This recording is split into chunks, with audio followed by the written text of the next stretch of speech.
Šta sam teo da kažem oko Gordane Suše, kad sam ovo malo pre rekao?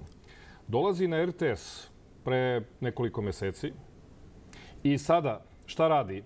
Napada Happy televiziju Peconijevu, napada da je skandalozno to što se dešava u ovome, kako se zove, realitiju, ali na Happy-u, jer smatra da je Pink državni medij, smatra da je to pod ingerencijom vlašću i pomaže, kako se zove, da opstane reality Pinkov, na to se ne obazire, obazira se samo na Happy, jer je negde čula govorkanja kako Peconi nije u milosti vlasti.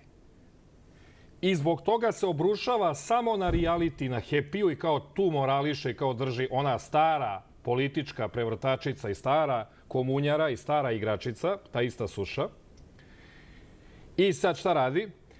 Napada televiziju za koju misli da iza njene stoji Napredna stranka da bi se dodvorila Mitroviću i Naprednoj stranci. I kao tobože s Oliverom Kovačević se zgražava nad realitijem, ali samo nad ovim jednim realitijem.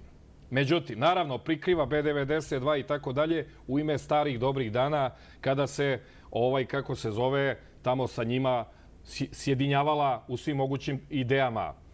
E sad, kada je čula da Happy pa nije baš tako opoziciona televizija i nije baš tako gospodin Ranković označen kao neprijatelj u društvu ili je prebrođena ta situacija, tog momenta ona se više ne oglašava.